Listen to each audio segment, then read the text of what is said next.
What is up guys, it's your boy Show, back with another video on Marvel Strike Force, and today we are looking at the highly anticipated Black Order team, and also the team that has now been subject to a lot of controversy, and we're going to be looking at how they fare on defense.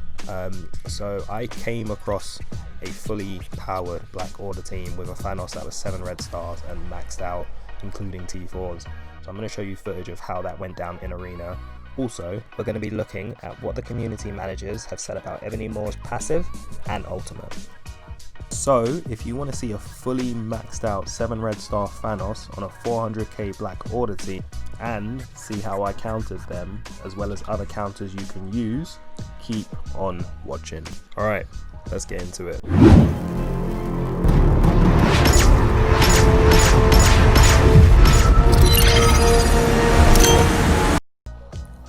So let's start with Ebony Maw quickly. So people got annoyed that Ebony Maw's ultimate was bugged, and they were upset that it wasn't doing too much damage, not as much as we hoped. So this is now being picked up, and hopefully this is something that should be fixed soon, and hopefully they give us more clarification on clearing this up, because I know that other players were a little bit disappointed, and for me, this was a skill I was really looking forward to. It was great that we were going to get another character similar to Minerva that was going to be able to do like a sort of health drain. So hopefully we get more info on this, and hopefully they keep us updated.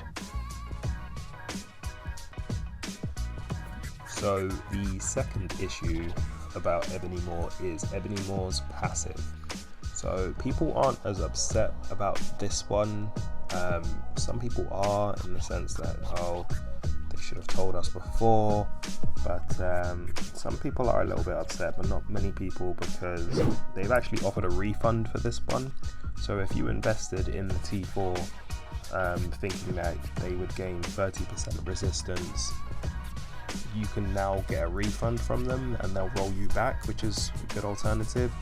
The problem is some people might have bought into the Black Order thinking that that would be the case. So, you know, it's one of those things that I feel like they need to get their stuff tested before they roll it out to us, and then the community would be in a much better position to decide whether or not they want to go all out for a team. Because obviously this is a team that, for a lot of Marvel fans, this is a big team for some people, so a lot of people would have went all out on this. And even if you weren't the biggest fan of the Black Order, like, because you were told this was going to be the arena meta and you saw their skill set for what it was, you probably would have bought into this team. So, you know, it is a bit silly how a giant company like them can't test things beforehand, but I understand, given the current circumstances, that they might not be able to do that right now. But this text has now been fixed in game, so hopefully we also get the text clarification on the ultimate later on this week as well. But anyway, despite some of the negatives with the Black Order, comment down below what your favourite thing about them so far is. For me, it has to be the awesome Thanos animations when he does his ultimate and when he gets the gauntlet. Anyway, let's look at the counter footage. So as you can see, we have a Gier Tier 14 7 red star Thanos, and I believe all his abilities are maxed out as well.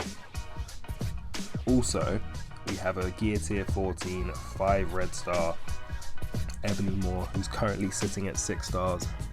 And then we have Proxima Midnight, as well as Corvus Glaive at fairly decent power levels, and Cull Obsidian is lagging behind slightly. So let's see how this goes down. So we are taking in Mr. Sinister, Ultron, Invisible Woman, Phoenix, and Black Bolt. And we are punching up almost to an even punch up. So here is the footage. You can see Thanos does his little flip there, and then we put most of it on Phoenix, summon some bots, and then at this stage I'm debating what I want to do here, and then I use Invisible Woman's barrier, but it doesn't offense down anybody, and then we get stuck on Cull Obsidian for a bit.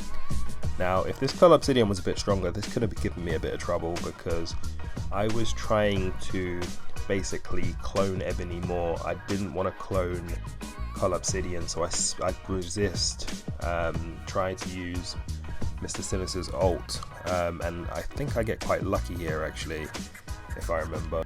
But then we use the Phoenix ult, and then we finally get a lot of those buffs off, and then we're finally also able to clone Ebony Maw. But as you can see, it wasn't actually much of a need, because Black Bolt's ultimate just cleared the board so much.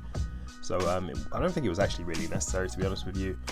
But as you can see, this is how it went down, and it wasn't too much of a difficult matchup. So we can see that this team worked really effectively, punching up in fact into the Apex arena team. But the problem is that when it comes to stuff like war, you're not going to be able to drag all these different main characters off their teams, so you're going to need something a lot more effective, and you're going to need a counter that doesn't break up your main teams too much. Now, here's where we get into some of the other footage, and I was able to find that X-Men seemed to work quite well, and the Fantastic Four actually worked fairly decent. Of course, you did have to punch down a fair bit for it to be successful, but the teams did work nonetheless. And for X-Men, I didn't have to break them up, and for Fantastic Four, they didn't need to be broken up. So I placed this on auto when I got into the room. Do keep in mind that in war, you will have room buffs and room debuffs, so please keep that in mind, but see the footage for yourself. So as you can see, Phoenix does go down, and one thing that happens is Ebony Maw places the ability block on her. My Ebony Maw is not Gear Tier 14 yet, he's only 13, but he still is able to sometimes place the ability block on her. But as you can see from the footage, X-Men didn't really have too much of a problem, even with the ability block, punching down onto Black Order. So they're not invincible on defense. And as you can see, they just finish off Thanos, drop him down, and take the victory. So now let's get into the next bit of footage. So here we have Fantastic Four punching down into the Black Order. Again, I throw it on auto again. I think I do select a random target just to make it as fair as possible, and try and have that AI knowledge. But one thing you will see is the Fantastic Four are actually a decent counter as well, and this was punching down without their normal war buffs that they would get. So for example, Namor would get his buffs in war, which would help with this matchup, and you'll actually be surprised by the result.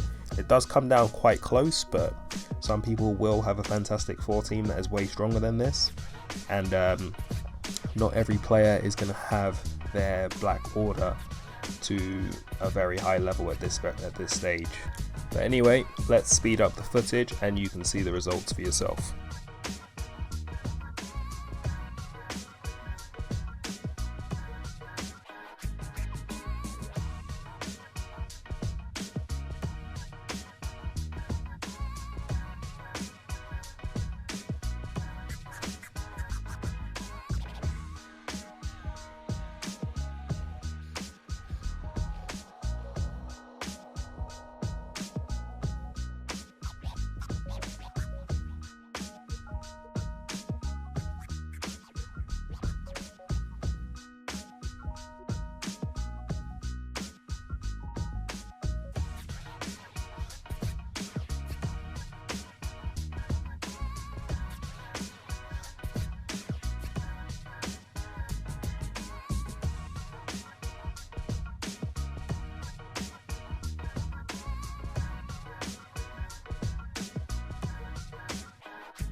So there we go.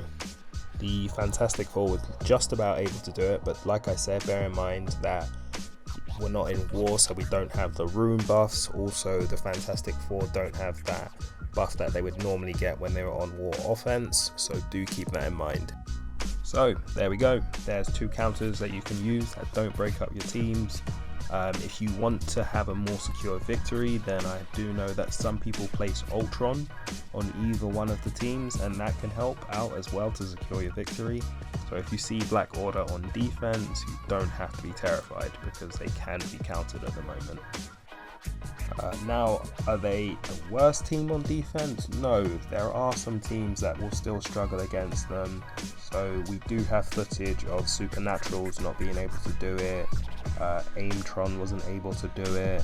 So, you know, they might not be the best choices to try and come up against the Black Order. So these 2 might be your best options.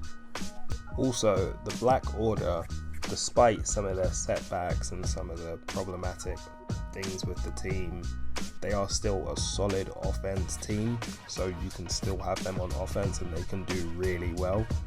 So here we can see 150k punch up into an Asgardian team. So like I said, they're still not a bad team.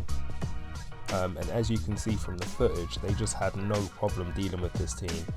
Yes, this isn't in war, but this was clear to see that even a 250k Black Order team could handle one of the most difficult war defensive teams with no problem. And this was literally child's play. Also, they work really well against the new mercenary war defense team, so they're still a very solid war offense team at the moment. They're just not the greatest team to place on defense. So there you have it. Please comment below if you know any other counters that work solidly against this team. Otherwise, thank you for watching. Please leave a like and please subscribe to the channel.